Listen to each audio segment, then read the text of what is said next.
এবার আমরা যেটা নিয়ে আলোচনা করব ডেফিনিট ইন্টিগ্রেশন।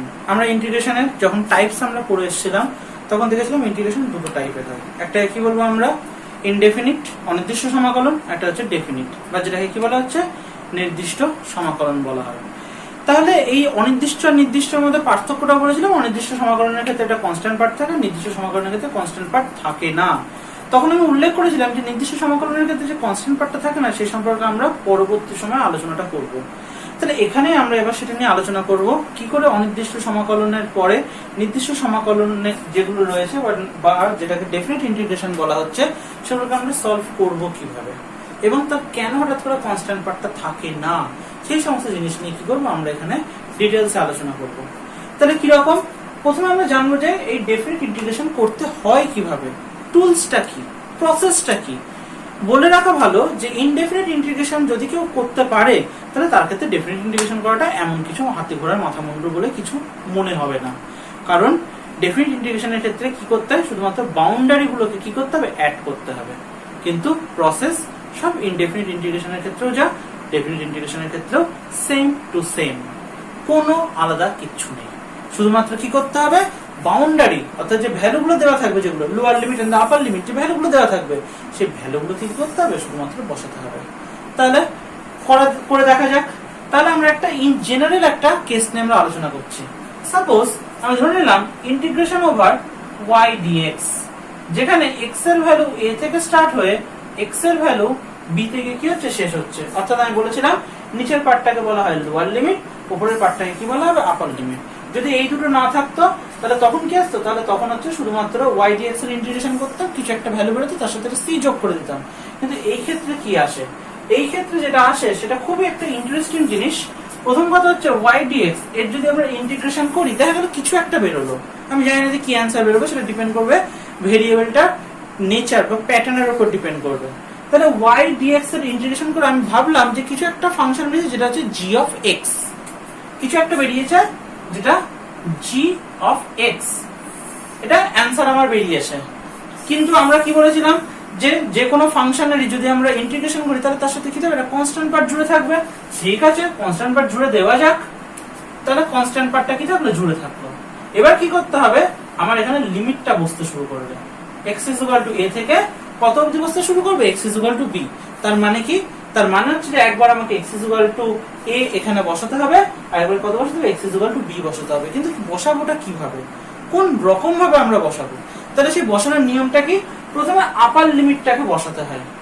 আপার লিমিটটাকে বসানোর পরে মাইনাস সাইন দিয়ে লোয়ার লিমিটটাকে বসাতে হয়।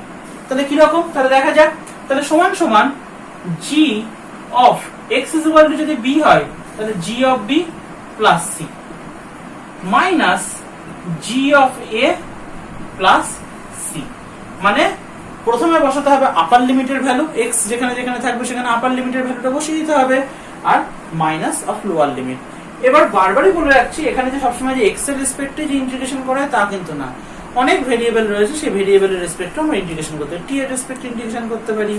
আমরা আরো ভেরিয়েবল রয়েছে তার রেসপেক্টে আমরা এর আগেও করেছিলাম, যখন সাবস্টিটিউশন মেথডে করেছিলাম আমরা u এর রেসপেক্টে আমরা কি করেছিলাম, ইন্টিগ্রেশন গুলো করেছিলাম। সুতরাং এখানে কিন্তু যে কোনো ভেরিয়েবল থাকবে সেই ভেরিয়েবলের একটা লোয়ার লিমিট থাকবে, সেই ভেরিয়েবলের একটা আপার লিমিট থাকবে। যেহেতু আমরা এখানে ভেরিয়েবল হিসেবে কি চয়েস করেছি, ভেরিয়েবল হিসেবে আমরা চয়েস করেছি x, সেই জন্য আমরা বলেছি x = a এবং কত, x = b এখানে বলা হয়েছে। তাই জন্য প্রথমে আমরা কি বসিয়েছি, আপার লিমিটটাকে বসাতে হবে যেখানে x রয়েছে সেখানে, মাইনাস লোয়ার লিমিটটাকে বসাতে হবে যেখানে x রয়েছে। এইবার যদি এটাকে ব্র্যাকেটটাকে যদি আমি ওপেন করি তাহলে কি চলে আসবে, g of b plus c minus g of a plus c, প্লাসে প্লাসে এই সরি প্লাসে মাইনাসে মাইনাস, তাহলে c আর c ক্যান্সেল হয়ে গেল। তাহলে g of b মাইনাস কত হবে, g of a।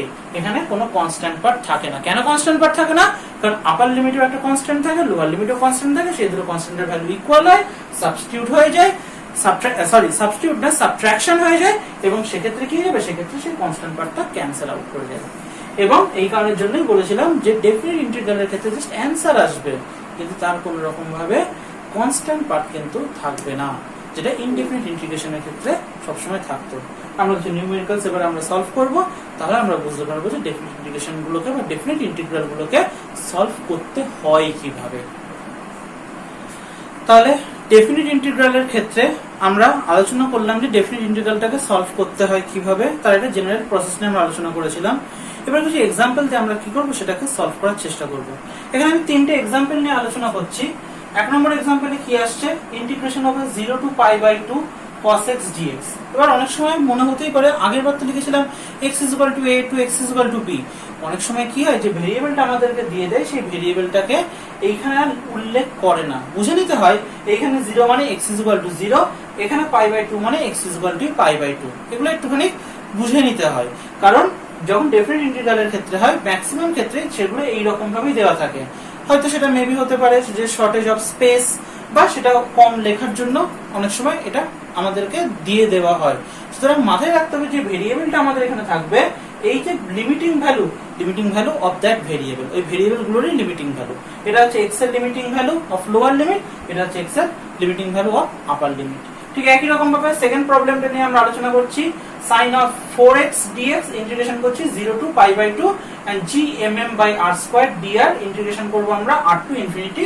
এটা হচ্ছে যে আমাদের গ্র্যাভিটেশনাল প্রবলেমের ক্ষেত্রে এটা আমরা এই বছরই সেটাকে সলভ করব, যেখানে g টাকে আমরা কি বলছি গ্র্যাভিটেশনাল কনস্ট্যান্ট, m টাকে বলা হচ্ছে the mass of the heavenly body, small m মানে হচ্ছে যে the mass of a small body, r means the distance between the heavenly body and the small body, and যার রেসপেক্টে করছে সেটা dr। বলেছিলাম যে সবসময় x এর রেসপেক্টে যে ইন্টিগ্রেশন বা ডেরিভেটিভ হবে সেটার কোনো গ্যারান্টি নেই, অন্যান্য কারো রেসপেক্টেও কিন্তু ইন্টিগ্রেশন বা ডেরিভেটিভ হতেই পারে।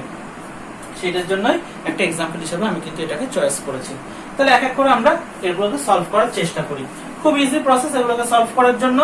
ফার্স্ট যেটা রয়েছে integration over 0 to pi by 2 cos of x dx।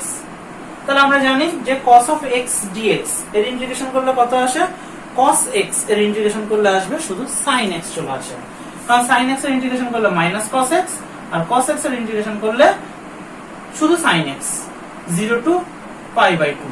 তাহলে এবার আমি কি হচ্ছে এটাকে পুট করছি, প্রথমে আপার লিমিট বসাবো, sin x এর জায়গায় আপার লিমিট বসিয়ে দিচ্ছি pi by 2 মাইনাস sin কত 0, sin pi by 2, sin pi by 2 এর ভ্যালু কত হয়, sin pi by 2 এর ভ্যালু হচ্ছে যে মানে 90 ডিগ্রি, sin তাহলে pi by 2 এর ভ্যালু কত আসবে 1, তাহলে কত চলে আসছে 1 মাইনাস 0 ইজ ইকুয়াল টু কত চলে আসছে, ইজ ইকুয়াল টু চলে আসছে 1। ঠিক আছে, তাহলে এইরকম ভাবে আমরা কি করতে, এরকম ভাবে কিন্তু আমরা এই জিনিসটা ডেফিনিট ইন্টিগ্রেশন বা যেটাকে আমরা ডেফিনিট ইন্টিগ্রাল বলছি সেটাকে আমরা বার করতে পারি। তাহলে cos of x dx এর ডেফিনিট ইন্টিগ্রাল কি রকম হচ্ছে, এই রকম।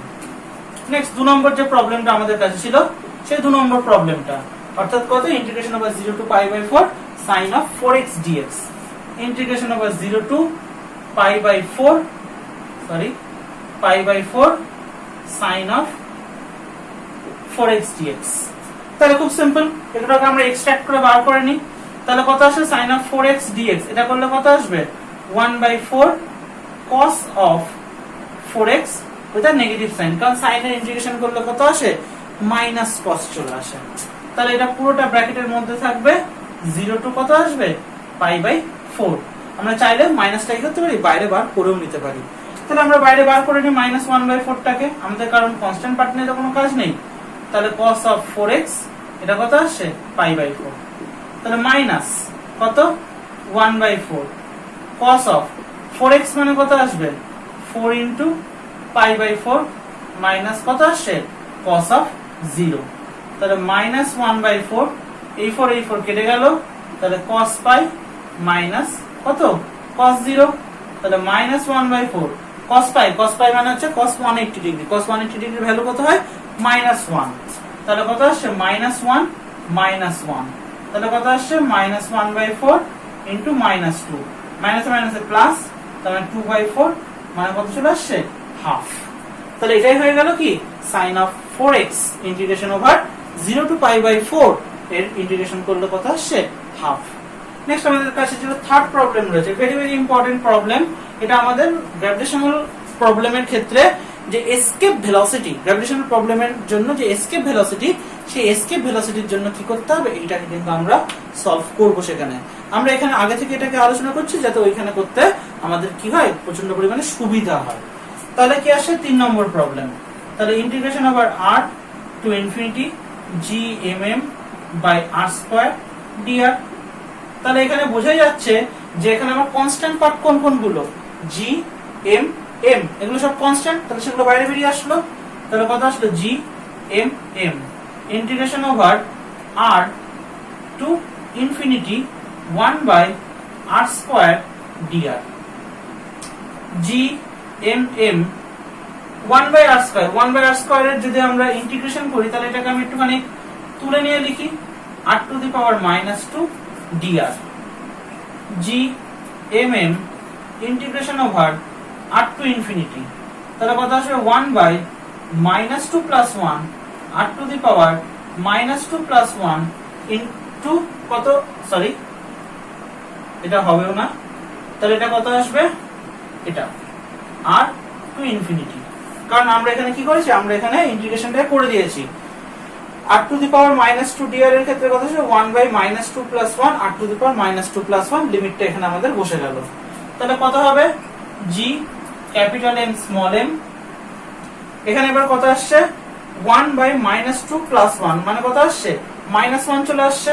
তাহলে এখানে আমরা রাখছি -1, কারণ 1/1 করলে তো 1ই আসবে, ইনটু r⁻ কত রয়েছে, -2 + 1 মানে r⁻−1, তাহলে r⁻−1 capital R to infinity. তাহলে এবার আমরা এখান থেকে কি করব, এইখানে আমরা এই মাইনাস সাইনটা যেটা আছে সেটাকে বাইরে বার করব। তাহলে কি আসলো, -g capital M small m r⁻−1 মানে 1/r r টু ইনফিনিটি। এবার কি করব, প্রথমে আমরা ইনফিনিটিটাকে এখানে বসাবো, তারপর আমরা rটাকে কি বসিয়ে দেব। তাহলে কত আসছে, -gmm 1/∞ মাইনাস কত 1/r, কিন্তু আমরা জানি 1/∞ এর ভ্যালু কত হয়, 0, কারণ 1/0 এর ভ্যালু ইনফিনিটি। এই যে 1/0 এর ভ্যালু কত, ইনফিনিটি, তাহলে ক্রস মাল্টিপ্লাই হিসাবে আমরা বলতে পারি 1/∞ এর ভ্যালু কত চলে আসবে, 0। তাহলে কত লিখতে পারি, -gmm 0 মাইনাস কত আসছে 1/r, এই মাইনাস আর মাইনাসে কি হয়ে যাবে, প্লাস, তাহলে gmm divided by capital R। Very very very important একটা কিন্তু সলিউশন এটা। এটা এসকেপ ভেলোসিটি, বারবার বলছি এসকেপ ভেলোসিটির জন্য কিন্তু এটা খুব কাজে লাগবে। তাহলে এটাই হচ্ছে কি gmm/r² dr এর ক্ষেত্রে, তার যদি আমরা ইন্টিগ্রেশন করি তাহলে ইন্টিগ্রেশন করলে কি দেবে আমাদেরকে, অ্যানসার এটা দেবে। যদি সেটা ডেফিনিট ইন্টিগ্রাল করি কার মধ্যে, r টু ইনফিনিটির মধ্যে যদি আমরা সেটাকে ইন্টিগ্রেশনটা করি, তাহলে এই হচ্ছে আমাদের ডেফিনিট ইন্টিগ্রেশন। এই ডেফিনিট ইন্টিগ্রেশন সম্পর্কে আমরা এই জিনিসগুলো নিয়ে কি করলাম, আমরা আলোচনা করলাম, এবং এর মাধ্যমে কি শিখলাম, আমরা কিভাবে ডেফিনিট ইন্টিগ্রাল গুলোকে বিভিন্ন প্রবলেমের জন্য সলভ করতে হয়। আমরা শিখলাম কিভাবে কোনো একটা রাশির নির্দিষ্ট সমাকল করতে হয়। অ্যাজ ইউজুয়াল আমি কিছু শেখালাম, এবার কিছু দায়িত্ব থাকবে নিজেদের, অর্থাৎ কিছু হোমওয়ার্ক, নাহলে অবশ্যই ফাঁকিবাজ হয়ে যেতে হবে। তো আমি চাই না যে তোমরা কেউ ফাঁকিবাজ হও। তাহলে চলো দেখা যাক। তাহলে এখানে আমরা কি দিয়েছি, কিছু নির্দিষ্ট সমাকলনের কিছু রাশি আমরা উল্লেখ করেছি, সেগুলোকে কি করতে হবে, হোমওয়ার্ক হিসেবে বাড়িতে এগুলোকে সলভ করতে হবে। জাস্ট আমি কিছু হিন্টস দিয়ে দিচ্ছি। প্রথমত কথা হচ্ছে 1 নম্বর প্রবলেমটা, -π/2 থেকে +π/2 এর মধ্যে আমি cos x এর কি করব, ইন্টিগ্রেশন করব, অর্থাৎ cos x dx integration lower limit -π/2 to +π/2।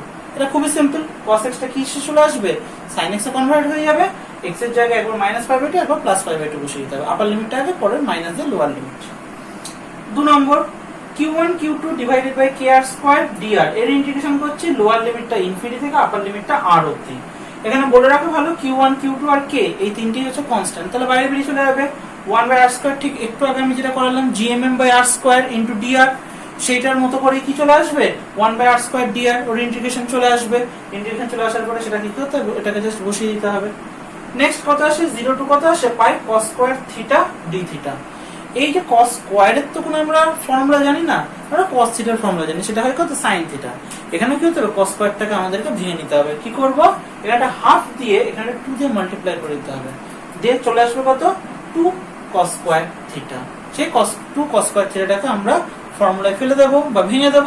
সেখান থেকে আমরা কি করব, ওটাকে ভেঙে দিয়ে ইন্টিগ্রেশন করে যোগ বিয়োগের যে ফর্মুলা থাকবে সেখানে আমরা ইন্টিগ্রেশন করে কি করব, তার সলিউশনটাকে বার করার চেষ্টা করব। লাস্টলি যেটা আসছে integration over 0 to pi sin x dx, এটা similarly 0 to pi by 2 sin x dx বা 0 to pi by 2 cos x dx এর সিমিলার টাইপের একটা নিউমেরিক্যাল, সেটা আমি দিয়েছি। sin x এর ইন্টিগ্রেশন করলে কত যে মাইনাস cos x, এবং আলটিমেটলি তারপর লিমিট বসিয়ে দিতে হবে, তারপরে যে অ্যানসার দেবে সেটা। তাহলে এগুলো আমি হোমওয়ার্ক হিসেবে দিলাম। আশা করি এই সমস্ত জিনিসগুলোকে যদি কেউ ইজি সলভ করে প্রত্যেকটা জিনিস, এবং আমার যে সমস্ত লেকচারে যে প্রবলেমগুলোকে আমি দিয়ে দিয়েছি সেই সমস্ত প্রবলেমগুলোকে আমি সলভ করে দিয়েছি, এগুলো যদি প্রপারলি ওয়েতে দেখা হয় তাহলে এই ডেফিনিট বা ইনডেফিনিট যে টাইপের ইন্টিগ্রাল আসুক না কেন সেগুলোর জন্য কিন্তু কোনো রকম প্রবলেম ক্রিয়েট হওয়ার কোনো চান্সই নেই। ঠিক আছে, তাহলে এইগুলো তাহলে হোমওয়ার্ক হিসাবে থাকলো। আমরা এবার যে জিনিসটা নিয়ে আলোচনা করব সেটা হচ্ছে কি, সমাকলনটা আমরা তো করলাম, কিন্তু সমাকলন জিনিসটার তাৎপর্যটা কি, অর্থাৎ সমাকলন করে আমাদের লাভটা কি হবে, যে জিনিসটা সম্পর্কে আমরা জানলাম সেই জিনিসটা আমরা অ্যাপ্লাই করব কোথায়, অর্থাৎ কোন কোন ক্ষেত্রে আমি সমাকলনটাকে ব্যবহার করতে পারি, সেই জিনিসটা নিয়ে কি করব আমরা এখানে আলোচনাটা করব।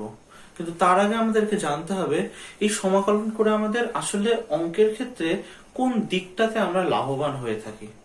সেই জন্য এখানে আমরা আলোচনা করছি সমাকলনের জ্যামিতিক তাৎপর্য। যেরকম আমরা জেনে এসেছি ডেরিভেটিভ বা অবকলন করলে কি হয়, কোনো একটা বিশেষ ফাংশন, দেখা গেল যে এইরকম কোন একটা কোঅর্ডিনেটের ক্ষেত্রে এইটাকে আমি ধরলাম হচ্ছে এস ডিসপ্লেসমেন্ট, এটাকে ধরলাম আমি হচ্ছে টাইম অর্থাৎ সময়। সেই ডিসপ্লেসমেন্ট ভার্সেস যদি টাইমের যদি গ্রাফ আমরা ড্র করি তাহলে সেটা একটা নন ইউনিফর্ম গ্রাফ, অর্থাৎ সেখানে তার মধ্যে কোনো ইউনিফর্মিটি নেই। দেখা গেল গ্রাফটা কিরকম, গ্রাফটা দেখা গেল এইরকম কোন একটা গ্রাফ হলো। তাহলে সেই ক্ষেত্রে সরি, এটা টাইমের অ্যাক্সিসের মাইনাসের দিকে চলে গেছে, সেটা কখনোই সম্ভব নয়।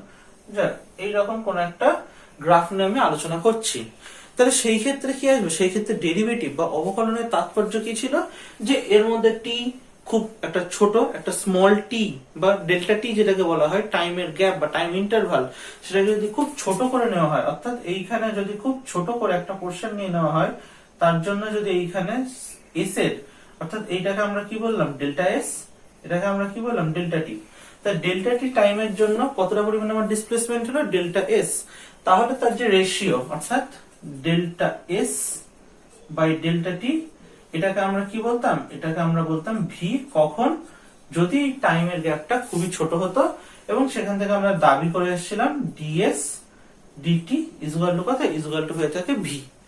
যাই হোক, এটা হচ্ছে আমাদের অবকলনের জ্যামিতিক তাৎপর্য ছিল, অর্থাৎ যদি আমরা সময়ের সাপেক্ষে দূরত্বের অবকলন করতাম তাহলে সেক্ষেত্রে কি পেতাম, গতিবেগ পেয়ে যেতাম। অর্থাৎ কোন একটা নন ইউনিফর্ম গ্রাফকে আমরা খুব ছোট ছোট পোর্শনে ভাগ করে নিতাম এমন ভাবে তাতে যাতে সেটাকে আমরা একটা স্ট্রেট লাইন বা একটা ইউনিফর্ম গ্রাফে আমরা কনভার্ট করতে পারি। কারণ আমরা জানি যে আমাদের যে পৃথিবী, আমাদের পৃথিবীর উপরিভাগটা কি অসমতল, কিন্তু আমরা যদি দূর থেকে দেখি, অর্থাৎ যত সেটাকে আমি ছোট করে দেবো তত কি হবে, সেটা একটা ইউনিফর্ম গোলক বা ইউনিফর্ম স্ফিয়ারের মতো সেটা আমরা দেখতে পারবো। ঠিক এখানেও তাই, আমরা কোনো একটা জিনিসকে যত আমরা তার টাইম ইন্টারভালটাকে কমিয়ে দেবো, অর্থাৎ এখানে টাইমের উপর ডিপেন্ড করছে ডিসপ্লেসমেন্ট, এই টাইম ইন্টারভালটা আমি যত কমিয়ে দেবো তত কি হবে, ডিসপ্লেসমেন্টের যে ভেরিয়েশন সেটা আস্তে আস্তে ফল করে যাবে, এবং অটোমেটিক্যালি কি হয়ে যাবে, যেটাকে আমরা কার্ভ লাইন, যেটা এলোমেলো কার্ভ লাইন ভাবছিলাম সেটাকে আমরা ছোট ছোট ছোট ছোট স্ট্রেট লাইনের কম্বিনেশন বলে ধরে নিতে পারি। অর্থাৎ অবকলনের জ্যামিতিক তাৎপর্য কি ছিল, অবকলনের জ্যামিতিক তাৎপর্য ছিল কোনো একটি ক্ষুদ্র সময়ের অন্তর বা ক্ষুদ্র টাইম ইন্টারভালে যদি আমরা কোন একটা ডিসপ্লেসমেন্টকে যদি আমরা মেজারমেন্ট করতাম তাহলে সেটা কি দিয়ে দিত, সেটা দিয়ে দিত ভেলোসিটি। ভেলোসিটির যদি আমি মেজারমেন্ট করতাম with respect to small change of time, তাহলে সেখানে আমরা পেয়ে যেতাম কি, সেখানে আমরা পেয়ে যেতাম অ্যাক্সিলারেশন বা ত্বরণ। ঠিক একই রকম ভাবে আমরা এখানে যেটা আলোচনা করছি সেটা হচ্ছে সমাকলনের জ্যামিতিক তাৎপর্য। তাহলে সমাকলনের জ্যামিতিক তাৎপর্য জিনিসটা কি সেটা নিয়ে আমরা একটুখানি আলোচনা করি। তাহলে আমরা প্রথমে আগে দাবি করি বা লিখি যে সমাকলনের মাধ্যমে আমরা করবোটা কি। আসলে যেটা করা হয় সমাকলনের মাধ্যমে কোনো একটা ফাংশন বা কোনো একটা অপেক্ষক, সেই অপেক্ষকের জন্য যদি কোনো আমরা লেখচিত্র অঙ্কন করি তাহলে সেই লেখচিত্রের নিম্নবর্তী অংশে যে ক্ষেত্রফলটা হয় সেই ক্ষেত্রফলটাই বোঝানো হয় কার সাহায্যে, এই ফাংশনটা সমাকলনের সাহায্যে, ওই অপেক্ষকটা সমাকলনের সাহায্যে। অর্থাৎ সমাকলন হচ্ছে কি, ডেরিভেটিভ মানে কোনো একটা ফাংশনকে ছোট ছোট কিছু টুকরোতে ভাগ করা। যেহেতু বলেছি ডেরিভেটিভের ঠিক উল্টোটা হচ্ছে সমাকলন, ওই ছোট ছোট টুকরোকে জুড়ে দেবে কে, ওই ছোট ছোট টুকরোকে জুড়ে দেবে হচ্ছে যে সমাকলন। অর্থাৎ আমরা কি বলতে পারি, আমরা গ্রাফের সাহায্যে একটু দেখাতে পারি, আমি ডিটেলসে আলোচনা করছি এক্ষুনি। গ্রাফের সাথে দেখাতে পারি এইটা দেখা গেল আমার কাছে কি y, y is equal two যেটা ফাংশন অফ x, এবং এটা হচ্ছে কি, এটা হচ্ছে আমার কাছে x। এইখানে দেখা গেল কি আমাদের কাছে কোনো একটা গ্রাফ রয়েছে, এই গ্রাফটার আন্ডারে যতটুকুনি এরিয়া, এই যে এই গ্রাফটার আন্ডারে যতটুকুনি এরিয়া, সেই গোটা এরিয়াটাকেই ডিফাইন করবে কে, গোটা এরিয়াটাকেই ডিফাইন করবে এই যে পুরো এরিয়াটা, এই পুরো এরিয়াটাকে ডিফাইন করবে integration over y dx, integration over f of x dx। এটাই ডিফাইন করবে এরিয়া আন্ডার দা কার্ভ, এটাই ডিফাইন করবে। অর্থাৎ কোন একটা ফাংশনের সমাকলন করার অর্থই হচ্ছে যে ওই ফাংশনটার জন্য যে গ্রাফটা তৈরি হবে সেই গ্রাফটার নিম্নবর্তী অংশে কতটুকুনি ক্ষেত্রফল হচ্ছে, সেই ক্ষেত্রফলটাকেই মেজারমেন্ট করানো, সেই ক্ষেত্রফলটাকেই নির্বাচন করা। এটাই হচ্ছে কি কোন একটা ফাংশনের আমাদের সমাকলন করার তাৎপর্য বা interpretation of geometrical interpretation of integration. তো এটা মুখে বললে হবে না, এটাকে আমরা কি করতে হবে, এটাকে আমাদেরকে ব্যাখ্যা দিতে হবে, ম্যাথামেটিক্যালি আমাদের কি করতে হবে, এটাকে প্রুফ করতে হবে। কারণ উইদাউট প্রুফ আমরা কেন বিশ্বাস করবো সবকিছু। তাহলে দেখাই যাক এবার আমরা কি করছি, প্রুফ করাটার চেষ্টা করি। তাহলে মাথায় রাখতে হবে সবসময়তেই সমাকলনের জ্যামিতিক তাৎপর্য কি। সমাকলনের জ্যামিতিক তাৎপর্য হচ্ছে কোন একটি অপেক্ষকের জন্য যে লেখচিত্রটি অঙ্কন হবে সেই লেখচিত্রটির নিম্নবর্তী অংশের ক্ষেত্রফল। যদি আমরা y এর সমাকলন করতে যাই তাহলে y dx, integration over y dx is equal to the area under that graph. যদি আমরা কি করি, এখানে ফোর্স নিলাম, এখানে x নিলাম, তাহলে ফোর্স আর ডিসপ্লেসমেন্ট, ফোর্স আর ডিসপ্লেসমেন্ট থেকে কি পাবো আমরা, ওয়ার্ক ডান পাবো। তাহলে ফোর্স কে যদি আমরা ইন্টিগ্রেট করি উইথ রেসপেক্ট টু x, তাহলে সেখানে কি পেয়ে যাবো আমরা, ওয়ার্ক ডান পেয়ে যাবো। এবং সেই ওয়ার্ক ডানের ভ্যালুটা কত হবে, সেই ওয়ার্ক ডানের ভ্যালুই হবে এইখানে যে গ্রাফটা তৈরি হবে সেই গ্রাফটার আন্ডারে কি হবে, এরিয়া। এগুলো সম্পর্কে আমরা ডিটেলসে পরে গিয়ে আলোচনাও করব, কিন্তু এখন আমরা দেখতে চাই যে সমাকলনের মাধ্যমে সত্যি সত্যি কোন একটা গ্রাফের আন্ডারে এরিয়াটা আমাদের আসে কিনা। তাহলে চলো দেখা যাক। তাহলে আমরা কি করলাম, আমরা একটুখানি গ্রাফটাকে বড় করে আঁকবো। তাহলে গ্রাফটাকে যদি বড় করে যদি আঁকি তাহলে এইরকম একটা গ্রাফ আঁকছি। তাহলে এটা এখানে একটা নন ইউনিফর্ম, এটা একটা নন ইউনিফর্ম একটা আমি গ্রাফ নিয়ে নিয়েছি। তাহলে এই যদি নন ইউনিফর্ম গ্রাফ যদি নিয়ে নিই তাহলে এই জায়গাটাতে, এই পোরশনটাতে আমি প্লট করলাম y which is the function of x, এবং এই পোরশনে আমি প্লট করলাম x। এই দুটো পোরশনে আমি এই দুটো জিনিসকে কি করলাম, প্লট আমি করে নিলাম। এবং আমি দাবি করলাম এই যে স্টার্টিং যে পয়েন্টটা যেটা রয়েছে, এই যে স্টার্টিং পয়েন্ট, এই স্টার্টিং পয়েন্টটা হচ্ছে কোথা থেকে, স্টার্টিং পয়েন্টটা হচ্ছে x is equal to a থেকে, এন্ডিং পয়েন্টের, এন্ডিং পয়েন্টটা কোনটা, এন্ডিং পয়েন্টটা হচ্ছে যে x is equal to b। অর্থাৎ স্টার্ট হচ্ছে আমার x is equal to a থেকে, এন্ড হচ্ছে কোথায়, এন্ড হচ্ছে x is equal to b। সেখানে আমি একটা ফাংশন নিয়ে আলোচনাটা করছি। এবার কি করলাম, এই যে পয়েন্টটা, এই পয়েন্টটাকে আমি a পয়েন্ট দিয়ে দিলাম, এই পয়েন্টটাকে আমি কি করলাম, আমি b পয়েন্ট দিয়ে দিলাম। এইবার কি করব, আমরা যে কোনো নন ইউনিফর্ম জিনিস নিয়ে তো আমরা আলোচনা তো করতে পারবো না। তার জন্য কি করতে হবে, তার জন্য আমাদেরকে যেটা করতে হবে, এই নন ইউনিফর্ম জিনিসের মধ্যে একটা ইউনিফর্মিটি খুঁজে বার করতে হবে। এবং সেই ইউনিফর্মিটি আমরা খুঁজে বার করবো কি করে, গ্রাফটার যত এই যে কার্ভনেস যেটা রয়েছে সেটা ততটাই পরিমাণে ফ্ল্যাট হয়ে যাবে যদি আমরা এই পোরশনটাকে স্কুইজ করা শুরু করি। অর্থাৎ এই পোরশনটাকে কি করি, আমরা ছোট করার চেষ্টা করি। এখানে x এর এক্সপ্যান্ড এত বড় রয়েছে বলে আমাদেরকে দেখে মনে হচ্ছে না গ্রাফটা এরকম ভাবে বেঁকা, কিন্তু যদি আমি x এর এক্সপ্যান্ড আস্তে আস্তে আস্তে যদি কমিয়ে নিই, অর্থাৎ এমন দুটো পয়েন্টের ইন্টারভাল নিয়ে নিই যে পয়েন্টের ইন্টারভালটা কি হবে, খুবই ছোট ছোট। এবং আমি এখানে দাবি করেছি ওয়াইটা কার উপরে ভ্যারি করছে, x এর উপরে ভ্যারি করছে। সুতরাং যদি আমি x এর যদি চেঞ্জটাকে স্মল করে দিই তাহলে অবভিয়াসলি y এরও চেঞ্জ কি হয়ে যাবে, অটোমেটিক্যালি স্মল হয়ে যাবে। তাহলে আমি এখানে কি করলাম, এই গ্রাফটার মধ্যে দুটো পয়েন্ট আমি খুঁজে বার করলাম। দুটো পয়েন্ট কি কি, একটা এই একটা পয়েন্ট আমি খুঁজে বার করলাম, আর একটা এই একটা পয়েন্ট আমি খুঁজে বার করলাম। দেখে মনে হচ্ছে অনেকটা দূর, কিন্তু এই দুটো পয়েন্টের মধ্যে ডিসটেন্সটা কি হচ্ছে, খুবই কম। কতটা কম, যতটা আমরা ভাবতে পারবো তার থেকেও কম। তাহলে আমি কি করলাম, এখান থেকে দুটো আমি প্রজেকশন লাইন টেনে দিলাম। তাহলে কি হলো, এইখান থেকে এইটার উপরে একটা পয়েন্ট করলাম, এইখান থেকে এইটার উপরেও একটা কি করলাম, আমরা পয়েন্ট নিয়ে নিলাম। এইটাকে আমরা যদি ধরি যে x, অর্থাৎ এইখান থেকে এইটার ডিসটেন্সটা আমি কত ধরে নিলাম, x। তাহলে এইখান থেকে এইটার ডিসটেন্সটাকে আমি কত বলতে পারি, x প্লাস ডেল্টা x, যে ডেল্টা x টাই হচ্ছে এইটা। তার মানে এইখান থেকে এইটুকুনিকে আমরা কি বলবো, এইখান থেকে এইটুকুনিকে আমরা বলবো ডেল্টা এক্স। তাহলে এই পয়েন্টটা কত আসবে, এই পয়েন্টটাই আসবে এক্স প্লাস ডেল্টা এক্স। তাহলে এইভাবে আমরা কি করলাম, দুটো পয়েন্ট আমি ডিফাইন করে নিলাম। যে পয়েন্টটা, এই পয়েন্টটাকে আমরা কি বললাম সি পয়েন্ট, এই পয়েন্টটাকে আমরা কি বললাম, এই পয়েন্টটাকে আমরা বললাম ডি পয়েন্ট বললাম। তাহলে সি আর ডি পয়েন্টের মধ্যে এক্স এর ডিফারেন্স কত, ডেল্টা এক্স, খুবই স্মল ডিফারেন্স। ঠিক একই রকম ভাবে ওয়াই এর দেখা যাক ডিফারেন্সটা কি রকম আসে। তাহলে ওয়াই এর ডিফারেন্সের জন্য আমরা কি করলাম, আমরা হচ্ছে যে ওয়াই এর দিকটাতে একটা প্রজেকশন আমরা টেনে নিলাম, পারপেন্ডিকুলার প্রজেকশন আমরা টেনে নিলাম। তাহলে এটা হয়ে গেল। এইটাকে আমরা কত বলছি, ওয়াই। এই যে এইখান থেকে এইটুকুনি ডিসটেন্সটাকে আমরা বলছি ওয়াই। আর এই যে পয়েন্টটা, এই যে এই পয়েন্টটাকে আমরা কত বলছি, ওয়াই প্লাস ডেল্টা ওয়াই। তাহলে এইখান থেকে এইটুকুনি ডিসটেন্সটা কত, এইটুকুনি ডিসটেন্সটাই হচ্ছে যে আমাদের কাছে ডেল্টা ওয়াই হয়ে গেল। তাহলে এইখান থেকে এইটুকুনি হচ্ছে যে কত, ওয়াই। আচ্ছা, এটা আমাকে মুছে দিচ্ছি, মুছে দিয়ে একটুখানি সরিয়ে লিখছি, তাহলে আমাদের বুঝতে সুবিধা হবে।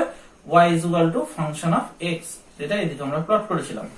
ঠিক আছে, তাহলে এই পয়েন্টটা হচ্ছে কত, এই পয়েন্টটা হলো y, আর এই পয়েন্টটা কত হচ্ছে y প্লাস ডেল্টা y। সুতরাং গ্যাপটা কত, গ্যাপটা হচ্ছে যে ডেল্টা y এর গ্যাপ। এবার আমরা কি করছি, এবার আমরা এই যে গ্রাফটা যেটা রয়েছে, সেই গ্রাফের মধ্যে আমরা দেখতে পাচ্ছি যে যদি এরিয়া বার করতে হয়, তাহলে এরিয়া বার করতে গেলে কি করতে হবে, এই গ্রাফটার আন্ডারে যে এরিয়া, সেটাকে একটা কোনো জিওমেট্রিক ফাংশন বা জিওমেট্রিক প্যাটার্নে আমাদেরকে আনতে হবে। তাহলে তার জন্য আমরা কি করলাম, এই যে সি থেকে এই যে লাইনটা যেটা রয়েছে, তারপর একটা পারপেন্ডিকুলার লাইন আমি ড্র করলাম। এই যে এই পারপেন্ডিকুলার লাইনটা আমি কি করলাম, ড্র করলাম। এই পয়েন্টটাকে আমি কি নাম দিয়েছিলাম, এই পয়েন্টটাকে নাম দিয়েছিলাম ডি। এই পয়েন্টটাকে নাম দিলাম আমি কি, এই পয়েন্টটাকে নাম দিলাম আমি হচ্ছে যে ই নাম দিয়ে দিলাম। এই যে পয়েন্টটাকে আমি পারপেন্ডিকুলারটাকে ড্র করলাম। তাহলে পারপেন্ডিকুলার যদি ড্র করি, তাহলে এইখান থেকে এইটুকুনি ডিসটেন্সটা কত বলে দিয়েছিলাম, ওয়াই। তাহলে অবভিয়াসলি এইখান থেকে এইটুকুনি ডিসটেন্সটাও কত হবে, এইখান থেকে এইটুকুনি ডিসটেন্স, এটাও কত চলে আসবে, এটাও চলে আসবে হচ্ছে যে ওয়াই। ঠিক একই রকম ভাবে আমি সি থেকে এইটার উপরেও একটা পারপেন্ডিকুলার লাইন আমি ড্র করে দিলাম। এই যে পারপেন্ডিকুলার লাইন আমি ড্র করে দিলাম। তাহলে এবং এই পয়েন্টটার নাম, এই যে এই পয়েন্টটার নাম, এটা ই, এটাকে নাম দিয়ে দিলাম কি আমি, এফ নাম দিয়ে দিলাম। তাহলে এইখান থেকে এই যে এইখান থেকে এইটার যে ডিসটেন্স, সেটাকে আমি কত বলেছিলাম, সেটাকে আমি বলেছিলাম ওয়াই প্লাস কত, ওয়াই প্লাস ডেল্টা ওয়াই। এই যে y প্লাস ডেল্টা ওয়াই, এটাকে আমরা বলেছিলাম এই জিনিসটা। এই যে এখান থেকে এইটুকুনের ডিসটেন্সটা কত ছিল, y প্লাস কত, y প্লাস ডেল্টা ওয়াই। তাহলে এই জিনিসটা আমাদের হচ্ছে সম্পূর্ণ গ্রাফটা। এইবার আমি কি বলেছি, বারবারই বলছি, আমরা কি বার করতে চাই, আমরা বার করতে চাই এরিয়া। এবং সেটা আমি দেখাবো কার সাথে ইকুয়াল হয়ে যাচ্ছে, সেটা ইকুয়াল হয়ে যাচ্ছে আমাদের এই যে y integration over y dx, অর্থাৎ f of x এর যদি আমি ইন্টিগ্রেশন করি উইথ রেসপেক্ট টু dx বা x, তাহলে সেই ইন্টিগ্রেশনের যে ভ্যালুটা দেবে, সেটাই বেরিয়ে আসবে কি, টোটাল আমার এরিয়াটা বেরিয়ে আসবে। তাহলে দেখা যাক কি রকম ভাবে আমাদের এটা বেরোয়। তাহলে প্রথমে আমাদেরকে কি বার করতে হবে, প্রথমে আমাদেরকে বার করতে হবে এইটুকুনি অংশের এরিয়া। এই যে এইখান থেকে এইটুকুনি এবং এইটুকুনি অংশের এরিয়াটাকে আমাদের কি করতে হবে, বার করতে হবে। তাহলে আমি ধরে নিলাম ডেল্টা এ, অর্থাৎ যেটাকে আমি অরিজিনালি এরিয়াটাকে বার করতে চাইছি। তাহলে ডেল্টা এটা কোনটা, ডেল্টা এটা হচ্ছে যে এই ছোট্ট এই গ্রাফের আন্ডারে যে ক্ষেত্রফলটা। তাহলে ছোট্ট এই গ্রাফের আন্ডারে ক্ষেত্রফলের জন্য আমাদের কিছু পয়েন্ট আরো ডিফাইন করতে হবে। এটাকে সি পয়েন্ট ডিফাইন করেছি, এটাকে ডি পয়েন্ট ডিফাইন করেছি, ই এফ।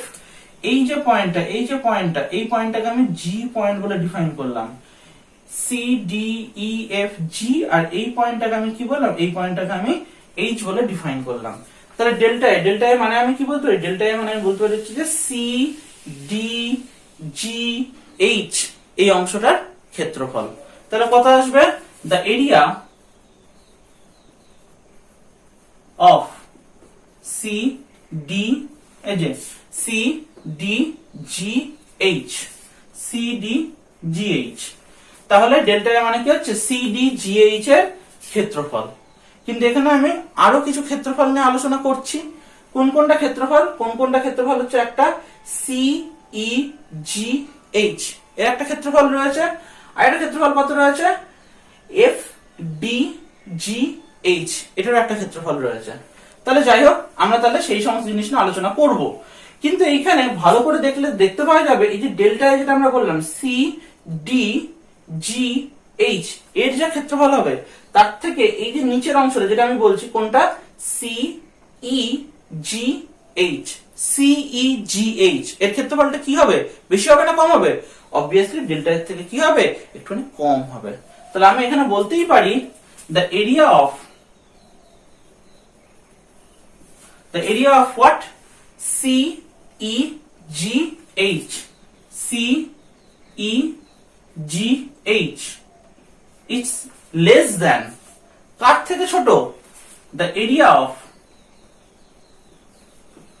CDGH। ভালো করে গ্রাফটা খাতায় আগে এঁকে নিলে সব থেকে ভালো হয়। তাহলে গ্রাফটা এই যে প্যাটার্নটা যদি খাতায় এঁকে নেওয়া হয় তাহলে সব থেকে বেস্ট হবে, তারপরে শুনে শুনে দেখলে খুব ভালো বোঝা যাবে। তাহলে সেই ক্ষেত্রে কত আসবে? সেই ক্ষেত্রে হচ্ছে যে the area of CEGH মানে CEGH এর যে ক্ষেত্রফলটা, এর ক্ষেত্রফলটা CDGH এর থেকে কিছুটা পরিমাণে কম হয়ে থাকে, ঠিক আছে? এবং এই যে এরিয়াটা যেটা রয়েছে সেটা আবার কার থেকে কম? সেটা আবার কম হচ্ছে যে যদি আমরা এখানে দাবি করি is less than the area of car? FDGH। কারণ FDGH মানে এই পুরো অংশটা, গ্রাফটার বাইরের দিকের অংশটার ক্ষেত্রফল। তাহলে কোনটা আসছে? FDGH, the area of FDGH। ঠিক আছে? তাহলে আমরা এইখান থেকে এই গ্রাফটা থেকে আমরা এই প্যাটার্নটাকে লিখতেই পারি। এবার আমরা প্রত্যেকটা কি করব? এই গ্রাফ থেকে দেখব যে তার এরিয়াগুলো কত কত করে বের হচ্ছে। তাহলে দেখা যাক। তাহলে ইমপ্লাইজ CEGH এর ক্ষেত্রফল কোনটা? CEGH এর ক্ষেত্রফল হচ্ছে যে এইখান থেকে এইটুকুনি কত আসছে? Delta x. এটা একটা কি মনে হচ্ছে? এটা একটা আয়তক্ষেত্র বা রেক্ট্যাঙ্গেলের মতো মনে হচ্ছে। তার ক্ষেত্রফলের ফর্মুলা কি হচ্ছে? দৈর্ঘ্য ইনটু প্রস্থ, লেন্থ ইনটু ব্রেথ। তাহলে কত আসছে? CEGH এর যে ক্ষেত্রফল, এর ক্ষেত্রফল কত? এর ক্ষেত্রফল হচ্ছে এইটুকুনি অংশের ক্ষেত্রফল, এই যে এইটুকুনি। তাহলে আমি কি লিখতে পারি? তাহলে আমি লিখতে পারি হচ্ছে CH, এই যে CH ইনটু কত আসবে? ইনটু আসবে HG। CH into HG is less than the area of ওইটা মানে কত আসবে? Delta A is less than FDGH এর এরিয়া। FDGH এর এরিয়া কোনটা আসবে? FH ইনটু কত আসবে? GH। FH into GH। তাহলে এইটা যদি আমরা এরিয়াটাকে বার করি তাহলে কি দেখতে পাওয়া যাবে? তাহলে দেখতে পাওয়া যাবে যে CH ইনটু HG, এই যে CH মানে কত ছিল? Y, আর HG মানে কত ছিল? Delta X। তাহলে কত আসছে? Y into delta X is less than কার থেকে? is less than হচ্ছে যে ডেল্টা A, এটা is less than FH মানে কত? FH মানে হচ্ছে Y প্লাস ডেল্টা Y। তাহলে কত আসছে? Y plus delta Y into GH, again কত চলে আসবে? ডেল্টা X চলে আসবে। তাহলে সেইটুকুনি প্যাটার্ন অবধি সবকিছু বোঝা গিয়েছে। তাহলে এবার কি করতে হবে? এইবার আমরা কি করব? এইখান থেকে আমাদেরকে একটুখানি ইন্টিগ্রেশনের মতো পার্টে আনতে হবে। তাহলে তার জন্য আমি প্রথমে কি করলাম? এদের মধ্যে যে ডেল্টা এক্স যে পোর্শনটা রয়েছে সেটাকে আমি উড়াবো, বাদ দিয়ে দেবো, ঠিক আছে? অত ঝামেলা রেখে আমাদের লাভও নেই। তাহলে কি করব? সবাইকে আমি কি করলাম? ডেল্টা এক্স দিয়ে ডিভাইডেড করে দিলাম। তাহলে যদি ডেল্টা এক্স দিয়ে যদি ডিভাইডেড করি তাহলে y is less than delta a by delta x is less than y plus কত আসছে? Delta y। সবাইকে আমি কি করে দিয়েছি? ডেল্টা x দিয়ে ডিভাইড করে দিয়েছি। তাহলে এই প্যাটার্নটা চলে আসছে। এইবার হচ্ছে যে আমাদের আসল ফিজিক্সের খেলা শুরু হবে। কি খেলা? এইখানে যখনই আমরা দেখতে পাচ্ছি আর আমাদের হাতে কিছু করার নেই, তখনই আমরা কি করতে শুরু করব? নন ইউনিফর্ম জিনিসটাকে আমরা ইউনিফর্ম করতে শুরু করব। যেটা এতক্ষণ ধরে আমি কি বলছিলাম? এই যে ডিফারেন্সটা, যেটাকে কত বলছিলাম? যেটাকে আমরা স্মল ডিফারেন্স বলছিলাম এবং যেটাকে আমরা কি বলে দাবি করছিলাম? ডেল্টা দিয়ে আমরা দাবি করছিলাম। সেটাকে আমাদেরকে কিসে কনভার্টেড করতে হবে? সেটাকে আমাদের অবকলনে কনভার্টেড করতে হবে বা ডিফারেন্সিয়েশনে আমাদের কনভার্টেড করতে হবে। এবং ডিফারেন্সিয়েশন কনভার্টেড করার একটাই মাত্র উপায় কি? যে এদের যে ডিফারেন্স, সেই ডিফারেন্সটাকে আস্তে আস্তে টুইস্ট করো। এই ডিফারেন্সটাকে আস্তে আস্তে ছোট করতে হবে। যতটা ছোট করা যায় তত এদের নন ইউনিফর্মিটি কিসে কনভার্ট হয়ে যাবে? ইউনিফর্মিটিতে কনভার্ট হয়ে যাবে। আমাদের পৃথিবীর উপরিভাগটা কি রকম? আমরা জানি পৃথিবী গোল, কিন্তু আমরা দেখি কি রকম? আমরা দেখি সেটাকে ফ্ল্যাট। কেন দেখি? কারণ আমরা পৃথিবীর যে মোট যে সারফেস তার ছোট্ট অংশ দেখতে পাই। সেই কারণের জন্য কোন একটা কার্ভের যদি খুব ছোট্ট অংশটাকে যদি নিয়ে আমরা আলোচনা করি তাহলে সেটা হয়ে যায় কি একটা স্ট্রেট লাইনে কনভার্টেড হয়ে যাবে। ঠিক এখানেও তাই। আমরা এবার কি করব? আমরা এবার হচ্ছে যে এই যে ডেল্টা এক্সটাকে আস্তে আস্তে ছোট করা শুরু করব। তাহলে যদি if delta x tends to 0, then কি হয়ে যাবে, delta y also tends to 0। কেন? কারণ x এর উপরেই তো y নির্ভর করছে, y is a function of x। তাহলে x যদি ক্রমশ ছোট হতে থাকে, অর্থাৎ x এর ভেরিয়েশন খুব কম হবে, ঠিক একই রকম ভাবে y এর ভেরিয়েশন কি হতে শুরু করবে, কমতে শুরু করবে। তাহলে এই জিনিসটাই যদি আমি এর উপরে গিয়ে পুট করি, এটাকে যদি আমি লিমিটিং পোরশন এর মধ্যে যদি ঢুকিয়ে দিই, তাহলে কি আসবে, তাহলে এই ফাংশনটার মধ্যে আমি কি করলাম, এই জিনিসটাকে অ্যাড করে দিলাম। তাহলে কি আসছে, limit delta y tends to 0, y less than limit delta x tends to 0। এবার এখানে বলতেই পারে বা বলতেই পারো যে কি, এখানে আমি ডেল্টা y টেন্ডস টু 0 করলাম, এখানে ডেল্টা x টেন্ডস টু 0 করছি, সেটার কারণ কি? একটা ইকুয়েশনের ক্ষেত্রে আলাদা আলাদা আমি লিমিট বসাচ্ছি না, এটার কোনো ব্যাপার না। তার কারণ হচ্ছে কি, এখানে যেহেতু আমরা খুব ক্ষুদ্র জিনিস নিয়ে আলোচনা করেছি এবং দুটোরই ভ্যালু যেহেতু সেম, এই যে টেন্ডস টু 0, দুজনেরই ভ্যালু কি, টেন্ডস টু 0, সুতরাং সেক্ষেত্রে আমি যে কোনো জিনিসটাই বসাতে পারি। ঠিক আছে, যদি আমার x y হয়, তাহলে আমি লিমিটের ক্ষেত্রে যা খুশি তাই আমি বসিয়ে দিতে পারি, ওই দুটোর মধ্যে যে কোনো একটাকে আমরা বসাতে পারি। সুতরাং ডেল্টা y এর জায়গায় কেউ যদি এখানে ডেল্টা x টেন্ডস টু 0 লেখে, তাতেও তার কোনো অসুবিধা নেই। তাহলে limit delta x tends to 0 কত আসে, ডেল্টা a বাই কত, delta x is less than limit delta x tends to, sorry delta x না, এখানে হবে delta y tends to 0, y plus কত আসছে, ডেল্টা y চলে আসছে। তার কারণ এইখানে এই y টা রয়েছে বলে আমি এখানে ডেল্টা y টেন্ডস টু 0 টা করে দিলাম। তাহলে এটাকে যদি আমি কম্বিনেশন করি, আবার রিঅ্যারেঞ্জমেন্ট করি, তাহলে কত চলে আসবে, এখানে যেহেতু ডেল্টার কোনো ফাংশনই নেই, সুতরাং y এরই পড়ে থাকবে। এইটা মানে কি, এইটা মানেই হচ্ছে যে dA dx, অর্থাৎ এটাই চলে আসলো আমাদের ডেরিভেটিভের ফর্মে। লিমিট থেকে ডেরিভেটিভে আসার জন্য নিয়মই হচ্ছে এটা, যে ডেল্টা অফ যে ভেরিয়েবলটার জন্য আমার অপেক্ষকটা ডিপেন্ড করছে বা যে ফাংশনটা ডিপেন্ড করছে, সেই ভেরিয়েবলটাকে যদি আমি স্কুইজ করে ছোট করে যদি ডেল্টা টেন্ডস টু 0 করে দিই, তার চেঞ্জটাকে টেন্ডস টু 0 করে দিয়ে তার, এবং সেই দুটো অপেক্ষক, অর্থাৎ দেখা গেল delta y by delta x যদি আমরা করি, বা delta y by delta t যদি করি, ডেল্টা t টেন্ডস টু 0 তে, তাহলে সেটা কিসে কনভার্ট হয়ে যাবে, dy dt তে কনভার্ট হয়ে যাবে, dy dx এ কনভার্ট হয়ে যাবে এই জিনিসটা। তাহলে কি আসলো, তাহলে এটা হয়ে গেল dA dx, এই জিনিসটাকে আমরা বলতেই পারি এই যে এই জিনিসটা এটাতে কনভার্টেড হয়ে গেল। এবং এখানে কি ডেল্টা y টেন্ডস টু যদি 0 এখানে বসাই, তাহলে ডেল্টা y টা কি হয়ে যাবে, 0 হয়ে যাবে। তাহলে শুধুমাত্র পড়ে থাকবে কি, শুধুমাত্র পড়ে থাকবে y। কিন্তু এখানে একটা আশ্চর্য জিনিস দেখতে পাওয়া যাচ্ছে, আমি বলছি dA dx, dA by dx, এটা একবার বলছি হচ্ছে y এর থেকে বড়, আবার বলছি y এর থেকে ছোট, এটা তো কোনো সম্ভব হতে পারে না। আমরা যখন উপপাদ্যতে করতাম ক্লাস 10 এ, যে সমস্ত থিওরেম যেগুলো থাকতো, সেখানে অনেক সময় এইরকম কিছু প্যাটার্ন চলে আসতো। এই প্যাটার্নটাকে তখন আমরা কি করে আমরা এটাকে সলভ করতাম, এটাকে কি করে আমরা ওভারকাম করতাম, আমাদের একমাত্র উপায় যে এটা আসলে এর থেকে বড়ও না, এটা আসলে এর থেকে ছোটও না, এটা আসলে কি, এর সাথে সমান। তাহলে কি বলতে পারি, এই জিনিসটা একমাত্র হোল্ড করতে পারে, একমাত্র স্যাটিসফাই করতে পারে কখন, একমাত্র স্যাটিসফাই করতে পারে যদি y ইজ ইকুয়ালস টু কত আসবে, dA dx, তাহলে একমাত্র কি হবে, এই জিনিসটা পুরোপুরিভাবে স্যাটিসফাই করবে, না হলে কিন্তু স্যাটিসফাই করতে পারবে না। আর তাহলে আমরা বুঝতে পারলাম এই জিনিসটা কখন স্যাটিসফাই করবে, এই জিনিসটা একমাত্র তখনই স্যাটিসফাই করবে যখন এই চেঞ্জ গুলোকে আমি কি করবো, 0 করে নিয়ে চলে আসবো। খুবই যদি কম হয়, 0 পুরোপুরি করবো না, টেন্ডস টু 0 করবো, তাহলে একমাত্র কি হবে, এই চেঞ্জ গুলোকে আমরা স্যাটিসফাই করাতে পারি। ঠিক আছে, তাহলে y ইজ ইকুয়াল টু কত অবধি নিয়ে আসলাম, dA dx অবধি নিয়ে চলে আসলাম। তাহলে সুতরাং এখান থেকে ইমপ্লাইজ যে আমরা করতে পারি dA ইজ ইকুয়াল টু কত চলে আসছে, y dx। এবার আমরা কি করব, এবার জাস্ট আমাদের হাতে একটাই জিনিস রয়েছে, এই ফাংশনটার আমরা ইন্টিগ্রেশন করব। এবং ইন্টিগ্রেশন করে কি দেখতে চাই, আমি ইন্টিগ্রেশন করে দেখতে চাই যে সত্যি সত্যি সেটা এরিয়া বেরোচ্ছে কিনা। তাহলে দেখা যাক, তাহলে ইন্টিগ্রেশনটাকে আমি স্টার্ট করছি, integration of what function, y।